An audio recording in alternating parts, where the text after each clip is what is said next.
5 minutos pasan de las 10 de la mañana en toda la República Argentina. Juan José Bailo, diputado provincial de Unión por la Patria, está con nosotros. ¿Qué haces, Juanjo? ¿Cómo andás? ¿Qué tal, Sebastián? Buen día para vos, buen día para la audiencia. De Unión por la Patria, ¿no? Digo bien, porque medio como que va cambiando los nombres todo el tiempo, el peronismo. Más por Entre Ríos se Sí, llama. más por Entre Ríos, claro, tenés razón, acá es más por Entre Ríos. Fue la construcción, la definición del espacio político que se presentó en las elecciones de octubre del año pasado, que se definieron las autoridades nacionales. Sí. Cual, Frigerio ganó como gobernador, bueno, Davico como intendente y nosotros en la primera oposición, y yo estaba cuarto en la lista de diputados. Sí. Ahora, hay que estar aclarándole los nombres porque el peronismo es muy amplio y tiene gente fuera de lo que es el peronismo, si se quiere. Para mí también es injusto cuando, por ejemplo, ahora en diputados, cuando se le dio media sanción a la nueva fórmula jubilatoria, si el kirchnerismo con el radicalismo, y en realidad es mucho más que el kirchnerismo, ¿no? Digo, hoy en Unión por la Patria, por ejemplo, a nivel nacional, no es que esté solo el kirchnerismo. No, yo creo que algunos de la oposición hacen una construcción, pretenden hacer una construcción en la cual la visibilidad de este espacio la tenga solamente el kirchnerismo. El kirchnerismo es una parte importante, pero no es todo el peronismo. Y el kirchnerismo está dentro del peronismo, también debemos decir todo. Pero el peronismo excede al kirchnerismo. Y si bien vos decías al inicio de la nota, es muy amplio, muy diverso, el peronismo, yo creo que también en ese sentido tenemos que hacer una autocrítica, porque creo que en los últimos años es malo que nos hemos encerrado a nosotros mismos para decirnos lo que queremos escuchar, lo que es nuestra zona de confort en el discurso y en nuestras posiciones políticas, y hemos dejado afuera y atrás a muchos espacios y a muchos compañeros que podrían haber sido muy útiles, haber podido hacer un aporte. Peronismo de Córdoba. De Córdoba, por ejemplo, una parte del peronismo del interior, el relacionamiento del peronismo con los sectores productivos. Ahora, vos me lo planteás con la cuestión, digamos, con la calculadora electoral, o con la amplitud de un espacio que evidentemente necesita, Pichetto dice modernizarse.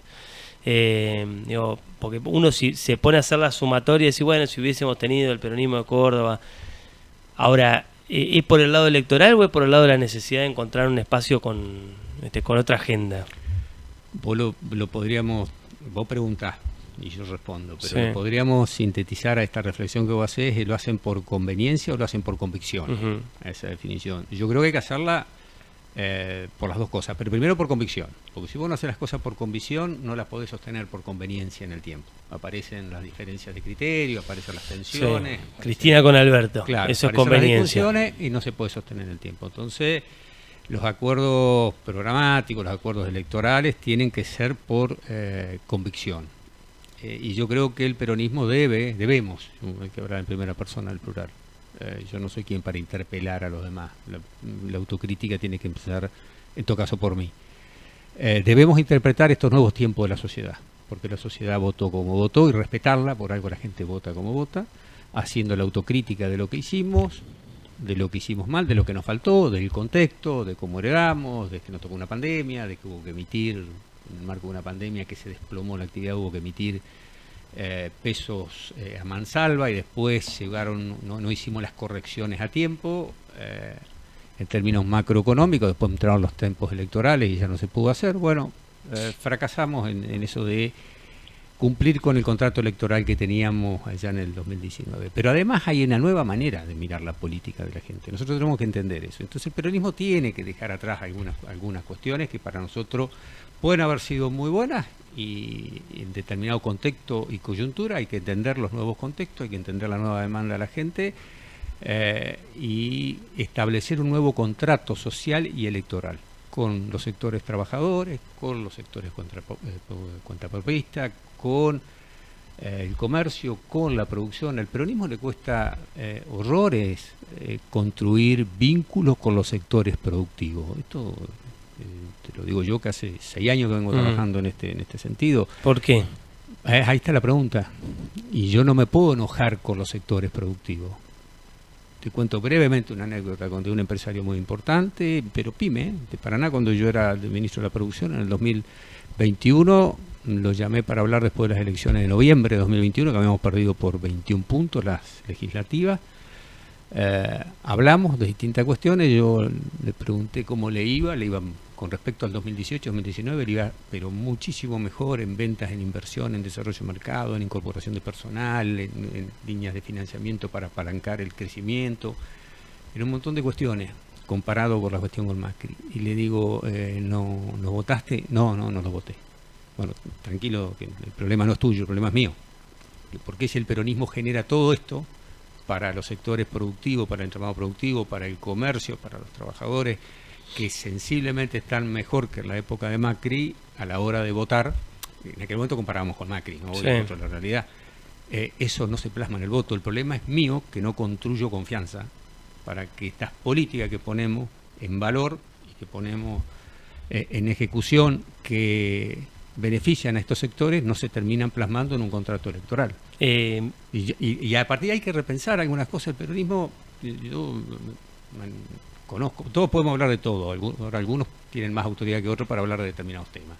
Yo conozco más en importancia lo que es el sector primario, lo que nosotros decimos la agricultura, la ganadería, los sectores productivos, las cadenas agroalimentarias, las economías regionales. Bueno, hay algunas cuestiones que nosotros pusimos como restricciones allá ya hace varios años, que tienen que ver con los volúmenes de exportación, volúmenes de equilibrio, restricción de las exportaciones, que todo eso tenemos que dejarlo atrás. Pero vos qué decís, el peronismo, el kirchnerismo en aquel momento se encerró en una pelea con el campo, por ejemplo. Yo no sé si fue una pelea con el campo, yo no lo diría así, pero que tomó medidas que parecía que fuera una pelea con el campo. Y lo importante, la sociedad, la política, es lo que la gente percibe y no lo que realmente es. Bajo una definición muy importante, que era proteger a los consumidores, puso restricciones a las exportaciones en materia de carne y de cereales, y del complejo de cereales y leguminosa, para descalzar de los precios internacionales, para no afectar a los consumidores locales. Bueno, ese paradigma, que en aquel momento puede haber servido para cuidar a los consumidores, ahora hay que darlo vuelta, porque a los consumidores hay que seguir cuidándolos. Ahora, la manera de cuidar a los consumidores no es condicionando a los que producen, es generando que más gente produzca y que haya más producción. De esa manera vamos a cuidar más a los consumidores que condicionando a los que producen. Bueno, este paradigma que tenemos que desarrollarlo mucho más y con definiciones, tiene que ser nuevos vectores de relacionar, nuevos vectores. Primero, desde lo productivo, porque es lo conveniente para el país, para desarrollar más exportaciones, para tener más dólares, para tener inclusión laboral. Todo esto nos debe llevar también a reconstruir la confianza con la gente y con los sectores productivos. Una pregunta que uno se puede hacer fácil es, o cuando ve por ejemplo ahora que quienes fueron gobierno hasta hace 6 meses son los que proponen una fórmula jubilatoria incluso mejor a la que se terminó aprobando, sí, che, ¿por qué no hace 6 meses? ¿Por qué no lo hicieron hace un año esto? ¿Por qué ahora? ¿No hay mucho de eso dentro del peronismo? Decir, bueno, nosotros, pero ¿por qué no lo hiciste si gobernaste un montón de tiempo? Bueno, pero no hubo hasta el 10 de diciembre la pérdida en términos de poder adquisitivo del ingreso que tenían los jubilados y los asalariados. Uno puede discutir si la fórmula es mejor o si la fórmula es peor, pero también cómo se debe medir esto es en términos de poder adquisitivo. Los jubilados venían perdiendo poder adquisitivo y los trabajadores venían perdiendo poder adquisitivo en el último semestre del año pasado, no. Después había, tal vez el último semestre, si querés, por alguna medida que se tomaron en el contexto también electoral, pero digo, durante la gestión sí, no a este ritmo. La pobreza creció en el gobierno de Macri un 4% y en nuestro gobierno, en el anterior, porque no me hago cargo, creció un 5%. El salario en términos de crecimiento real durante la gestión de Alberto Fernández solamente creció un 2% en términos de poder adquisitivo y se derrumbó los 4 años de Macri un 23%, que es lo mismo que se ha derrumbado en estos 6 meses. Digamos, el ajuste brutal que ha hecho el gobierno nacional del 10 de diciembre para acá, el gobierno de Milei, es similar a lo que Macri hizo en 4 años. Para que vea la dimensión y la la velocidad del ajuste. Ahora, vamos a la pregunta del sitio anterior. Creo que hay que medir la capacidad de poder adquisitivo. Y vos podés mejorar la fórmula. Ahora, no había pérdida de poder adquisitivo del salario o del ingreso que tenían los jubilados. ¿Que era insuficiente? Era insuficiente, no lo vamos a negar. pero no había pérdida, digamos. En noviembre, octubre, septiembre, el jubilado no se discernía entre comprar el medicamento, lamentablemente, no sé, digamos, a lo que pasa ahora, afortunadamente en aquel momento no se discernía entre comprar el medicamento y comer, como muchas veces escuchamos que están haciendo lamentablemente los jubilados ahora. Eso no pasaba, ahora eso pasa, y la pérdida de poder adquisitivo del ingreso de los jubilados, el mayor ajuste que sobre quienes más recae el ajuste que hizo Milei es sobre el sistema previsional. Sí, eso es cierto, es un dato estadístico. Sí. Eso no lo podemos dejar de ver. No puede ser que porque nosotros no hicimos todo lo que podríamos haber hecho cuando éramos gobierno, ahora sí, no naturalmente. Nada. Y uno, digamos, en el caso mío personal, soy muy crítico de esa medida del gobierno. Bueno, por algo también la sociedad, o si vos querés de mínima el 44%, votó a este espacio para que defienda lo que hasta el 10 de diciembre, bien o mal, se había hecho. El ajuste de Milei, que perjudica, como ya lo dijimos, notablemente a estos sectores, y cuando Milei toma algunas medidas para empezar a corregir esto, produce obviamente una trampa económica y una distorsión en la cual, si bien a partir de junio en principio se actualizarían por inflación los jubilados, los haberes de los jubilados, con lo cual dejarían de perder en términos de poder adquisitivo, ya la inflación ha bajado de manera importante, producto de una brutal recesión. En ese ajuste les comió, vamos a hablar en términos... Sí, casi el 9%. Casi el 9%. Bueno, lo que hace la Cámara de Diputados es restituir ese 9%. ¿Quién se puede negar a restituirle ese 9% a los ingresos paupérrimos que tienen las jubilaciones? ¿Es una señal política lo que pasó en diputados? Digo, esto, insisto, hay medios o hay sectores que hablan del kirchnerismo con el radicalismo. Sería más amplio porque hay peronistas no kirchneristas que también estuvieron ahí. Hay peronistas como Pichetto que están por fuera, dentro de esos dialoguistas, el radicalismo. Digo, hubo una parte ancha del arco político de la Argentina que en diputados, da la sensación, le marcó un poco la cancha al presidente. ¿Sentís que es un nuevo tiempo o que es una cuestión circunstancial en este tema? Veremos cómo sigue para adelante. Puede haber denominadores comunes que formen una cohesión de esa circunstancial unión a la hora de votar en un proyecto de ley. Perdón, subile a Juanjo el micrófono, por favor, Marco, porque me están diciendo que sale bajo.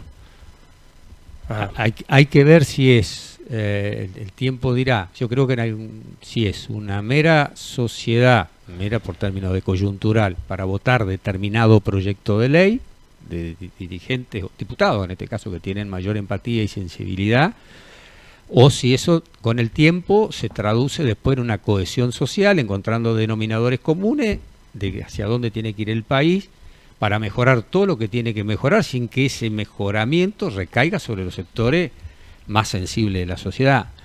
Las construcciones políticas más sólidas que permanecen en el tiempo y que permiten transformar algunas cuestiones son las que se construyen sobre la base de coincidencia y de miradas programáticas hacia adelante y de coincidencia, no de sociedades electorales para sacar un mero oportunismo político. Yo no creo que ahí haya... primero creo que en la votación que hubo en diputado hubo una responsabilidad como oposición ante la situación angustiante que pasan los jubilados y jubiladas de recomponerlo. No hay que hacer más lectura que eso. Después verá si eso se traduce o no en una cuestión política. Es un país la mayoría, muy particular. Para terminar de responder, Sebastián, me permite, la mayoría que se logró sí debe ser un llamado de atención para el gobierno. Más de, yo no recuerdo... Casi 2 tercios, sí. Sí. De hecho, le permite a la oposición levantar un veto del presidente de esos números. Sí, debe ser un llamado de atención para el gobierno, dejar de descalificar a los que piensan distinto, desde la política, los periodistas, los empresarios, los trabajadores, las asociaciones sindicales. Este es un gobierno realmente muy cruel en ese sentido y muy totalitario, a donde quien no piensa en términos similares al gobierno nacional es absolutamente cancelado y descalificado. Yo no me compro estos climas de época en el cual la crueldad y la violencia política cotizan en contra de la política. Yo entiendo que la gente piense así y lo acepto, en todo caso sigo haciendo la autocrítica. Ahora, la solución a los problemas de la gente no vienen bajo métodos de gestión pública que tengan intrínseca la violencia, el ninguneo, la discriminación, la cancelación del otro. Viene bajo la construcción de políticas que tengan que ver con construcción de consenso, con respeto por el que opina distinto. A ver, debemos recuperar la esencia de qué es ser funcionario público. ¿Qué es ser funcionario público? Es tener vocación de servicio. Y la vocación de servicio es incompatible con el autoritarismo, es incompatible con la discriminación, es pensar en una sociedad mejor, es ayudar al que está pasando por momentos complicados, hasta la vez de las responsabilidades políticas que tenemos. No es cierro la caja o no cierro la caja llevándome puesto a quien me tenga que llevar puesto. Ahora, evidentemente no prende esta cuestión, esto que vos contás, y que digamos yo coincido, y pensaba, ayer escuchaba una entrevista que le hicieron a Pichetto explicar su voto en diputados, y del otro lado le recriminan que, no sé, que le da demasiadas herramientas al gobierno. Digo, pareciera como que tenés que encasillarte inmediatamente de uno u otro lado. Bueno, esa grieta, esa brecha que antes, digámoslo francamente, hace 6, 8 años era entre el PRO y el peronismo, o el kirchnerismo, hoy esa grieta está entre la sociedad y la política. Yo, para riesgo de ser reiterativo, el desafío de recomponer lo mal que hizo la política y las expectativas frustradas con respecto a la sociedad y los errores que hemos cometido, no se van a solucionar ni se va a construir una sociedad mejor sobre la base del ejercicio y las prácticas que lleva adelante el gobierno nacional. No es insultando a los demás, no es con violencia verbal, no es festejando que la gente se queda sin trabajo, no es escondiendo los alimentos y tratando a aquel que tiene hambre como que si fuera un delincuente.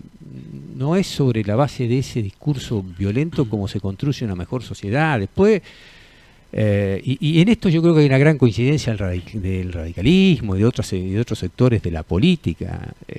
Yo, a riesgo de ser incorrecto políticamente a los tiempos de la coyuntura, yo ya tengo 20 años en esto, debo ser respetuoso y paciente y esperar en todo caso, pero yo no me imagino que se pueda construir una mejor sociedad, quizás me equivoque porque no soy dueño de la verdad, sobre la base del egoísmo y del autoritarismo y de la cancelación del otro. Me cuesta entenderlo. Es una tentación de quienes ejercen el poder esa postura. Digo, yo por lo menos en lo personal le veo algunas similitudes, muchas de ellas o en algunos puntos muy exacerbadas del presidente con Cristina. Digo, vos ves esta cuestión de esto, de el que piensa distinto automáticamente se convierte en un enemigo, la confrontación permanente con la prensa que no dice lo que vos querés escuchar, la descalificación. Hay algunas conductas similares, ¿no? Esto está mal para todos. No es porque está mal porque lo hace Milei, está bien si lo hace alguien de nuestro espacio. Es como la violencia. Está mal, la ejerza quien la ejerza.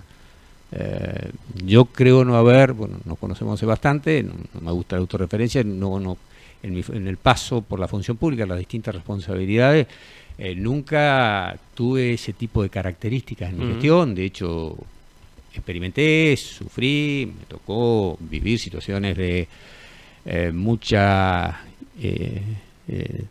tensión social por distintas cuestiones, y siempre hice un llamado al diálogo, siempre hice un llamado a los consensos, a los acuerdos, y nunca descalifiqué al que piensa distinto de ninguna manera. Yo creo que quien piensa así, esté en el lado político que esté, ideológico, se equivoca. La descalificación del otro por la persona del otro no conduce a nada. Hay algo que dicen los abogados, yo no soy abogado, en las contiendas o los pleitos dicen hay que ser duro con el objeto y blando con el sujeto. Hay que discutir fuertemente las cuestiones políticas, porque tampoco la política es la construcción de consenso como que si esto fuera nada más que una cuestión en que nos ponemos de acuerdo. Es también transformar La Sí, sí. sociedad es una No, sociedad y hay intereses y hay hay intereses momentos en los que hay que elegir. y se pisan callos, Sí. y hay gente que obviamente reacciona, y hay que tener las Por eso, convicciones vos firmes. vos después elegís a quién priorizar. Si vos priorizás el Exactamente. inversor de más de 200 millones de dólares o si Como priorizás hace el la RIGI, pyme. como hace el RIGI, Sí. el programa del RIGI prioriza el inversor de más de 200 millones de dólares, le da ventajas Sí. que nuestros pequeños y medianos productores vienen pidiendo hace más de 16 años y que nunca se las dimos. Entonces al inversor extranjero o a la gran empresa argentina que puede crear una empresa de afuera, y la trae y entra en el RIGI, cambia de régimen y deja de tributar,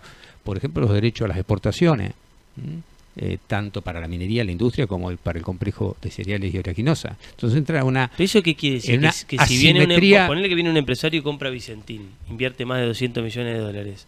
Tiene que ser una sociedad nueva. Si vos le compras el paquete accionario a Vicentina, hay continuidad de esa sociedad, con lo cual no entraría en el RIGI. Tengo entendido que hay un gris igual en eso, ¿no? Bueno, Como que puede no está haber, del todo claro. puede haber, pero ponele que entre en el Pero, RIGI. digo, pero ahí vos podrías venir a invertir en la Argentina y que Ujú. exportarías la soja y no pagarías retenciones después del segundo año. Y sí.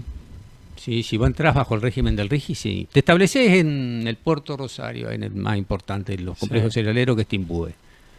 Creas una nueva empresa, una nueva figura jurídica, empezás a comercializar, podés exportar poroto de soja o podés elaborar harina o aceite de soja. Al lado del chacarero de 150 Al lado hectáreas. de la otra pyme, nosotros tenemos, por ejemplo, en Entre Ríos tenemos 22 bioindustrias que producen speller y aceite de soja, ya sea para nutrición animal o para biocombustible. Bueno, esas 22 pymes que son de empresarios medianos estarían en una altísima desventaja porque no pagarían, que viene de afuera no paga ganancia, ya tiene un 35, no paga exportación, no paga IVA. Eso es pulverizar el entramado productivo del interior, es desconocer absolutamente cómo funciona el interior productivo. Vamos a destrozar Entre Ríos, Santa Fe, Córdoba, las economías regionales. El RIGI es realmente invotable.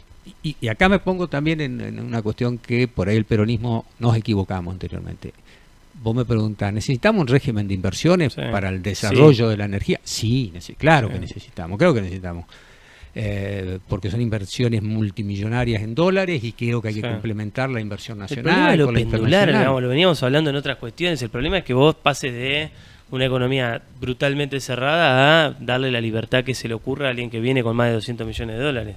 La economía no estaba brutalmente cerrada para las inversiones, estaba sí cerrada para el tema de los giros al exterior, que es algo es entendible. Quien viene e invierte plata quiere un régimen, pues, bueno, cuando yo genere dividendos, primero ese tipo de inversiones en energía y en minería, hasta el tercer, quinto año no ves la reactivación, no ves el impacto, ¿no? Solamente a los sectores que están directamente involucrados a esas inversiones, pero no ves un impacto en términos transversales que llegue al resto de la sociedad. Sí.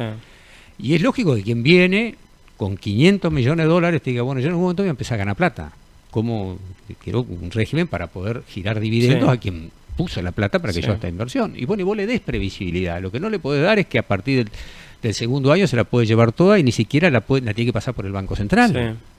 Digamos, cuestiones que las empresas tienen la posibilidad de importar maquinaria con arancel cero, y importar maquinaria usada, algo que está por la normativa que tiene, que quizás haya que mejorarla, haya que perfeccionarla, pero es prácticamente imposible importar maquinaria usada. ¿Por qué? Porque tiene que ver con la defensa de la industria nacional. El desarrollo que tiene la metalmecánica en Santa Fe y en Córdoba, en maquinaria agrícola, maquinaria vial, maquinaria industrial, de la industria alimenticia, genera cientos de miles de puestos de trabajo. Entonces, cuando nosotros le permitimos a una empresa extranjera que entre bajo el régimen del RIGI e importe maquinaria usada, no dijera que importa una nueva que acá no hay, bueno, es válido, pero usada, estamos dejando sin la oportunidad de vender una maquinaria y de trabajo, no la máquina, no la del empresario, la del trabajo del trabajador que va a laburar todos los días, de una pyme de Santa Fe o de Córdoba o de Entre Ríos también. ¿Cuader pensará como vos? Espero que sí. Hasta ahora que no he dio hablado señales a contramano, hay algunos que lo quieren echar del peronismo. No he hablado con Cuader, no he hablado. Yo lo que creo que cuando uno está en la función pública, más temprano que tarde, en mi opinión más temprano debería ser, uno tiene la obligación de fijar posturas públicas sobre determinados temas y sobre todo y con claridad, sobre todo en aquellos temas que están involucrados directamente con la competencia de voto. Como uno va a fijar postura pública con claridad y contundencia, el senador Cuéllar con un proyecto que tiene media sanción y que está en el Senado. No puede no fijar postura pública, es una obligación casi de funcionario público, ¿no? La tiene que fijar. Para mí, cuanto antes lo haga, mejor. Porque inclusive dio una señal ahora con la firma del dictamen. Dio una señal que a mí no me gustó. Sí. Ni a vos ni a casi todos los peronistas, ¿no? Pero él tendría que explicarlo. Sí. Tendría que explicarlo porque quizás hasta saca algún... Yo no lo haría, pero él capaz saca algún beneficio. No creo que haya beneficio para Entre Ríos que compense el daño que haga. No creo, no, estoy convencido. Que no hay beneficio para la provincia de Entre Ríos que compense el daño que hace el RIGI. Pero bueno, él lo puede entender así, puede explicarlo, uno puede coincidir, no puede coincidir, lo que no puede es no explicar el voto. De hecho, a vos te pasó como legislador en el gobierno de Bordet, de sentarte a discutir o el gobernador sentarse a discutir con Macri, como presidente, o con Frigerio como ministro del Interior en aquel momento, decir, bueno, eso es la política. Digo, a alguno le impresionará la palabra rosca, pero eso es la rosca. Che, yo te doy esto, vos me das esto, está el interés de los entrerrianos atrás. Venimos con esto, esto y esto a cambio de esto. Eso pasó siempre y va a seguir pasando. Vos lo que decís es, primero, nada de lo que pueda conseguir para la provincia frena el impacto de lo otro. Es decir, da al debe la cuenta. Exactamente. No veo un beneficio, por más todo lo que logre en términos de regalías, Salto Grande, que aparentemente viene por ahí, pues no me lo imagino por otro lado, quizás nos sorprende con alguna otra cuestión, pero... hablé con un dirigente peronista muy importante que me dice, parece que volvió la Banelco con Cuéllar. No, yo quisiera ser respetuoso, antes que nada. Yo puedo coincidir o no con el voto de él, pero bueno, ese ya es otro tema. ¿Puedo decir ya en el tema de negociación en términos personales? No, tendría que tener algún elemento, yo hoy no tengo ningún elemento. Sería una irresponsabilidad de mi parte. ¿Lo sabés y yo te veo grupos de WhatsApp de la Liga de Intendentes, del PJ. Y que cada uno es libre de pensar y de escribir lo que quiera. Yo tampoco me voy a encargar de defenderlo a Cuéllar. Él ya tiene una entidad importante y determinada que sabe argumentar solo y sabe defenderse solo. Ahora yo no tengo ningún elemento para abonar a esta pregunta tuya. Uno de los más enojados, yo hablé el otro día con el ex gobernador Bordet, y él dejó en claro que incluso hay diferencias con Cuéllar desde que dejó el bloque en la gestión anterior, digamos, que rompió el bloque. Es uno de los más calientes, si se quiere, el ex gobernador. Sí, yo hablé con él. Creo que después que charló con vos acá. Lo vi muy disgustado con Cuéllar, y en términos de esto que yo te digo, de responsabilidad política, porque a veces uno cuando no está en la actividad política, la actividad pública, puede decir, bueno, yo explico si quiero y si no quiero no explico. Digamos, soy dueño de mis propios actos y tengo la conciencia tranquila, no tengo por qué explicar. Pero en la política es testimonial. Entonces a veces hay que sobreabundar en explicaciones. Y no podemos desconocer de que Cuéllar con Bordet venían de una relación muy estrecha y muy cercana. Mucho tiempo. Desde hace mucho tiempo. Entonces le di mi opinión, obviamente. Bordet no tiene...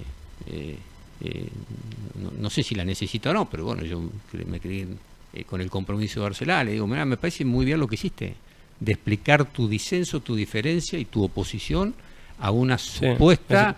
Puede estar el que diga, bueno, pero este no es hombre de Bordet. Claro, porque hay, lo importante, como decíamos anteriormente, la sociedad, lamentablemente, es lo que la sociedad percibe muchas veces y no es lo que realmente es. Y esta diferencia de Bordet con esta...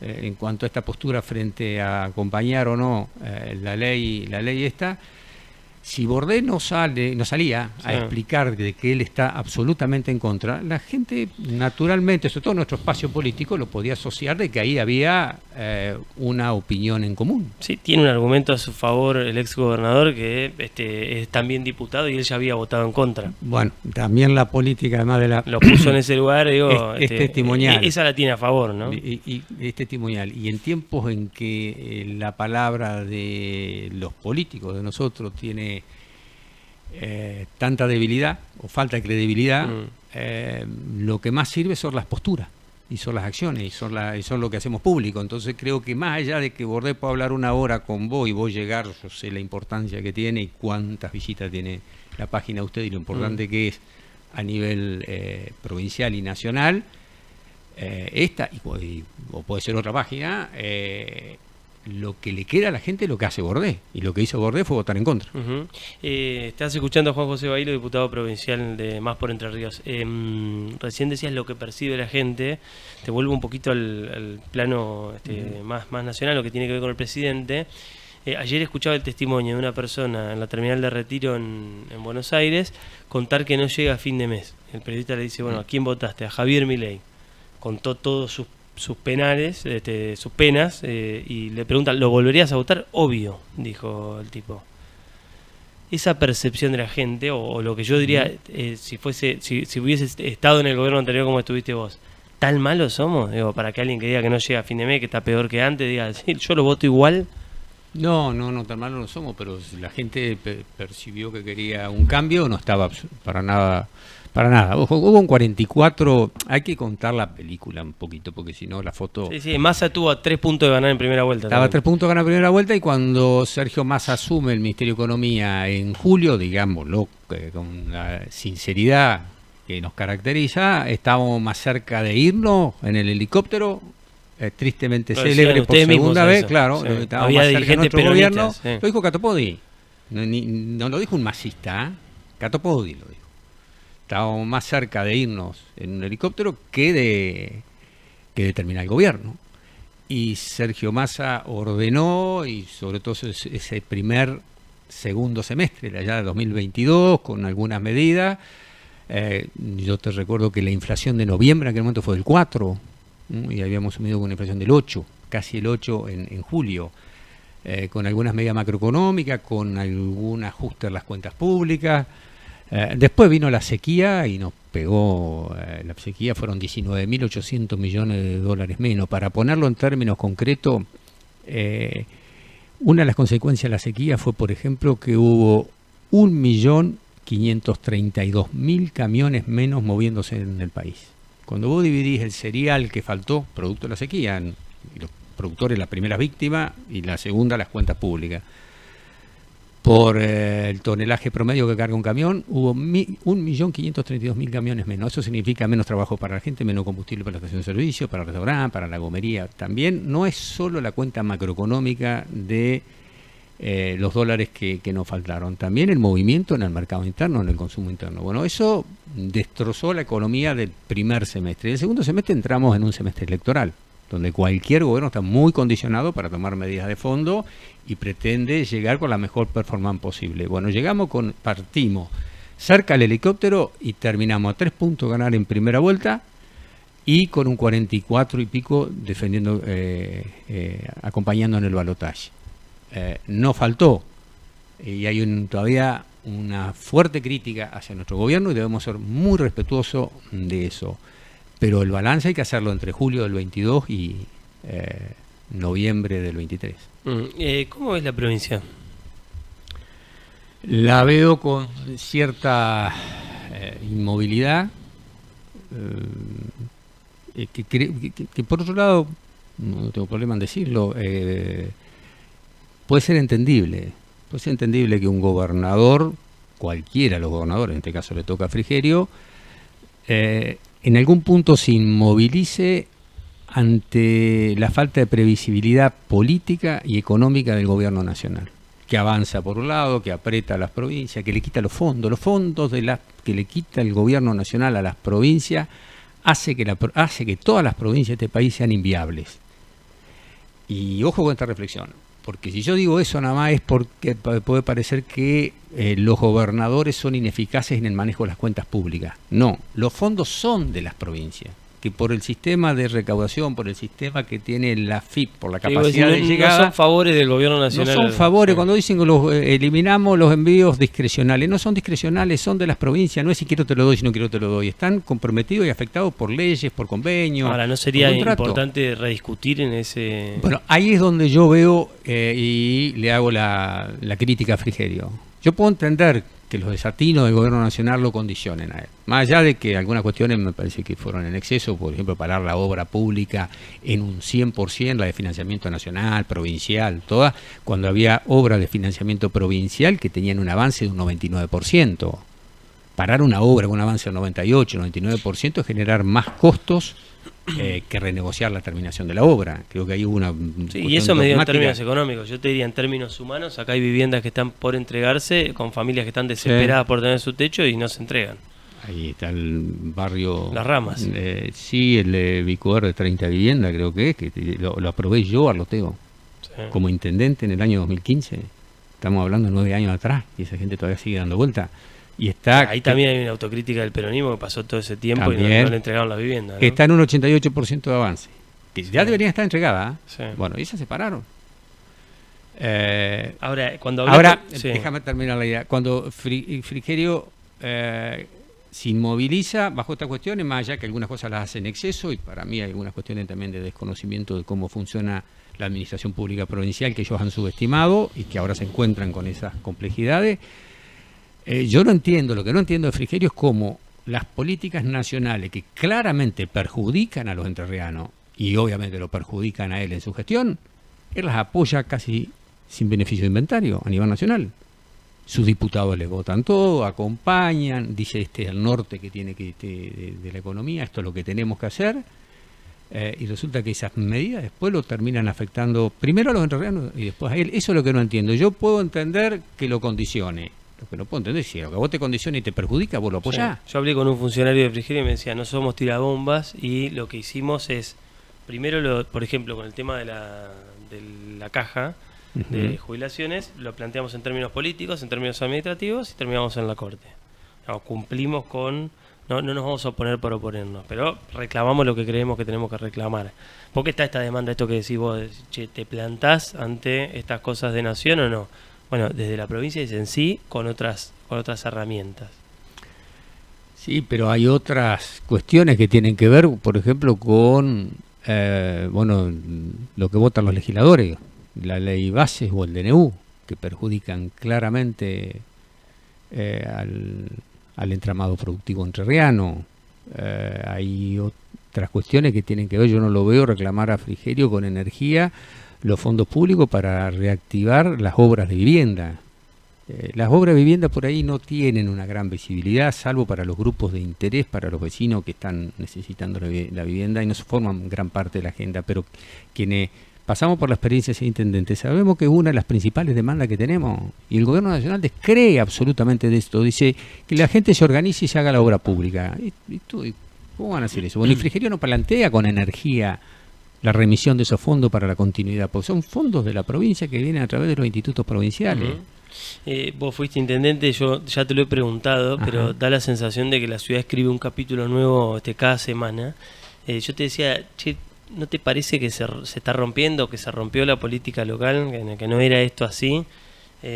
Ahora ya hay una denuncia de por medio, hay presentación de audios, hay cruces. ¿Cómo lo seguís a eso, como ex intendente? Bueno, como hombre del peronismo, pero ¿cómo lo vivís?